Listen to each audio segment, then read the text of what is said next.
Assalamualaikum warahmatullahi wabarakatuh. Bismillah, alhamdulillah, la haula wa la quwata illa billah. Bersyukur kita kepada Allah subhanahu wa ta'ala. Salawat dan salam senantiasa tercurah kepada uswah kita, baginda Rasul Muhammad sallallahu alaihi wasallam. Sahabat semua yang dirahmati Allah, ada pesan yang begitu indah dari sahabat Abu Bakar As-Siddiq radhiyallahu anhu. Ini disebutkan di dalam kitab Nasaihul Ibad bahwa 3 hal yang tidak ada atau tidak bisa dicapai kecuali semua itu atas izin Allah Subhanahu wa taala. Apa 3 hal itu yang dipesankan oleh beliau Abu Bakar As-Siddiq radhiyallahu anhu? Salasun la tutraku bi salasin.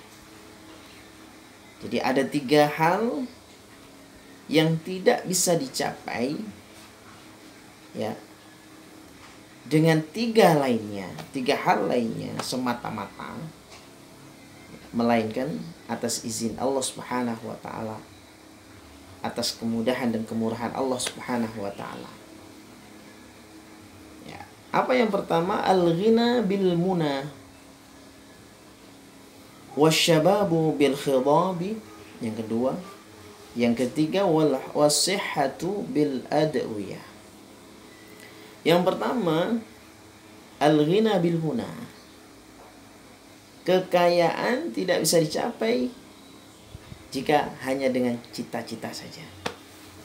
Ya, banyak orang yang ingin kaya, ingin sukses, ingin usahanya lancar, tetapi banyak angan-angan saja. Ya, tidak melakukan action. Kalaupun melakukan action, maka kadang-kadang tidak dipenuhi syarat-syaratnya, SOP-nya, atau ilmunya. Ya, dan kalaupun sudah dipenuhi semua, maka semua itu nantinya biiznillah, atas izin Allah Subhanahu wa taala itu akan terjadi. Sukses tidaknya itu. Jadi ini yang pertama. Sehingga penting memang kita harus ikhtiar. Kita harus punya cita-cita, harus. Karena cita-cita itu yang mendorong kita untuk semangat ikhtiar. Lalu penting juga mempelajari ilmunya. Man aradad dunya fa'alaihi bil ilmi. Siapa yang ingin dunia, dia harus dengan ilmu juga. Man aradal akhirata fa'alaihi bil ilmi. Siapa yang ingin akhirat juga harus dengan ilmu. Siapa yang ingin keduanya, dua-duanya harus dengan ilmu. Ilmu, karena ilmu inilah cara di mana kita bisa ya menepati sunatullah sehingga mudah sesuatu itu didapat. Ya, gampangannya kalau misalnya ibu-ibu itu bikin kue ya, karena nggak bisa bikin kue tertentu, misalnya kue donat misalnya, belum pernah bikin kue donat sebelumnya, lalu kemudian ya cari di Google atau di YouTube, ikuti satu persatu langkah-langkahnya ya, lalu kemudian jadi donat. Nah, tapi ternyata apa? Misalnya donatnya kok tidak sempurna, bulatnya, rasanya dan sebagainya. Lalu diperbaiki lagi SOP-nya. Jangan-jangan ada langkah-langkah yang kurang, atau resep-resep yang masih kurang sempurna, atau cara-cara yang kurang sempurna. Ya, sampai kemudian sempurna. Ya. Jadi di samping kemudian ada cita-cita, ada ikhtiar, ada usaha, lalu bahkan juga harus ada doa. Kalau ini kaitan dengan urusan kehidupan kita sehari-hari, supaya setiap proses dan langkah kita itu semua dicatat sebagai pahala, tidak menjadi sia-sia, tidak menjadi senda gurau saja, tetapi menjadi pahala di sisi Allah dari proses yang kita lakukan meski endingnya gagal. Ya, meski endingnya gagal. Misalnya teman-teman peternakan lele misalnya, baru awal untuk membuat kolam, lalu kemudian ditebar benih lele. Apa yang terjadi? Ternyata pada mati semua. Nah, dari situ belajar, SOP saya ternyata kurang lengkap, langkah-langkah yang saya lakukan ternyata kurang pas ya, sehingga lele pun mabuk, stres, lalu mati, atau kebanyakan pakan dan sebagainya, atau cara ngurasnya dan seterusnya, atau cara suhunya dan sebagainya, pH dan sebagainya ternyata kurang maksimal. Belajar terus sampai akhirnya ilmunya cocok dan sesuai dengan sunatullah Allah izinkan kemudian sukses, berhasil.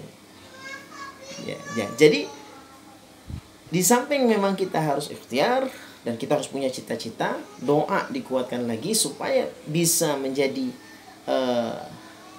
pahala dari setiap yang kita lakukan, dari proses kita lakukan, ya. Maka berhasil tidaknya ini memang semua adalah ketentuan Allah Subhanahu wa taala. Tapi harapan kita, positive thinking kita adalah sukses, adalah berhasil, dan itu penting. Ya, karena itu yang akan bisa melahirkan bahagia. Entah itu kemudian nyatanya berhasil atau tidak, tetap bahagia. Nah, ini ya, Masya Allah. Ini yang pertama. Kemudian yang kedua, wasyababu bil khidabi, keremajaan itu tidak akan bisa dicapai dengan disemir semata, dipoles semata. Jadi kalau ingin tampak muda, awet muda dan sebagainya, ini sebenarnya tidak bisa hanya sekedar tipuan. Kalau kata Hakim pakai topeng atau hanya disemir saja, hanya sekedar dipoles saja, tidak bisa. Ya, karena akan mesti ketahuan.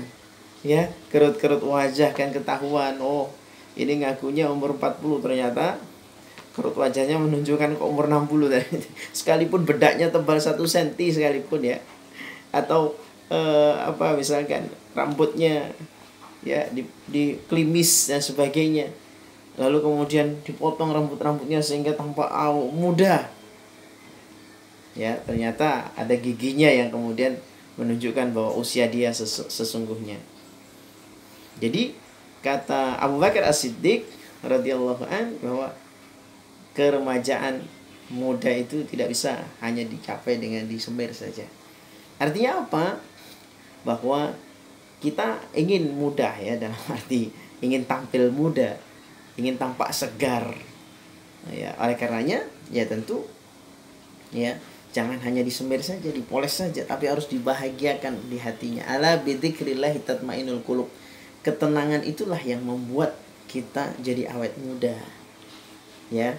Jadi awet kesehatan kita, jadi awet sel-sel yang terbaharukan di tubuh-tubuh kita ini ya akan lebih baik, kerja organ tubuh juga akan lebih baik. Sehingga apa?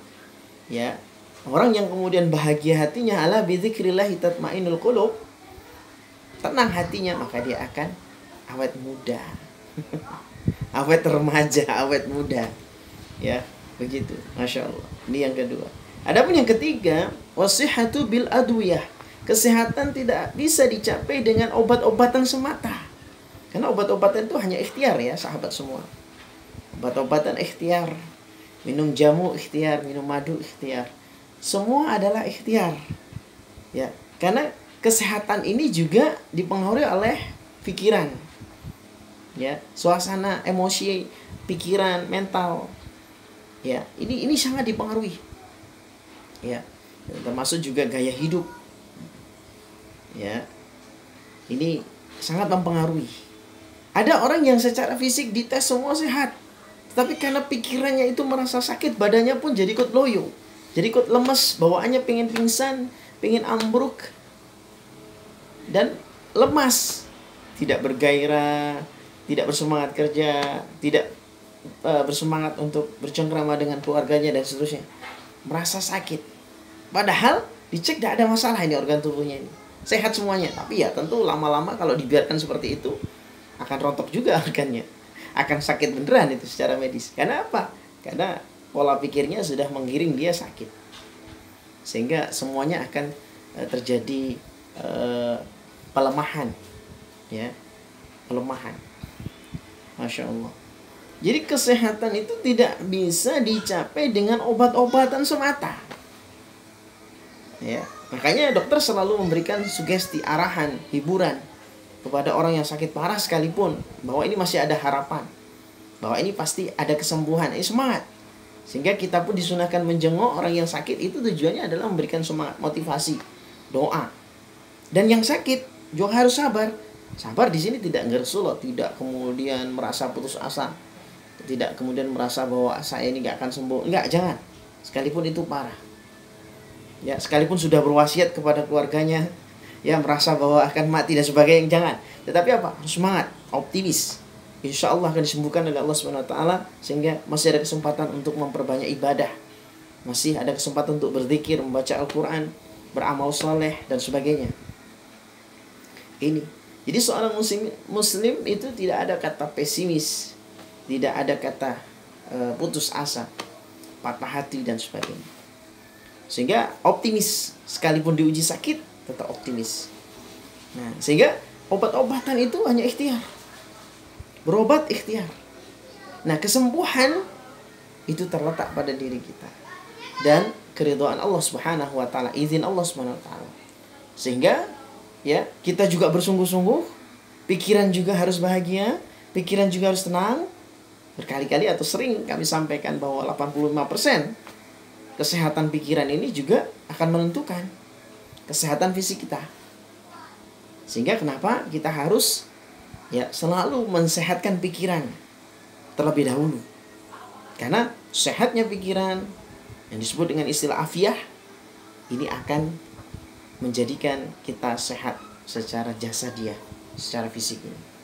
Secara fisik kita akan sehat. Ya, 85% kata Dr. Nasr Emoto. Jadi oleh karena itu sahabat semua yang dirahmati Allah, mari kita ambil pelajaran ya. Kata-kata mutiara atau kata hikmah dari sahabat Abu Bakar As-Siddiq radhiyallahu an ini, sehingga kita bisa menerapkan, mengaplikasikan dalam hidup kita sehari-hari dan bijak ya di dalam menyikapi sesuatu. Ya, kita semua ingin sukses, kita semua ingin awet muda, kita semua ingin sehat, tetapi caranya dan gunakan semuanya untuk Allah Subhanahu wa taala. Dasari semuanya untuk tauhid, dasari semuanya untuk bagaimana semua itu bisa menjadi ibadah di sisi Allah Subhanahu wa taala.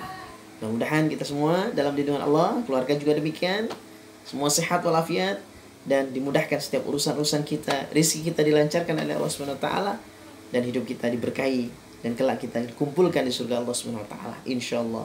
Demikian, assalamualaikum warahmatullahi wabarakatuh.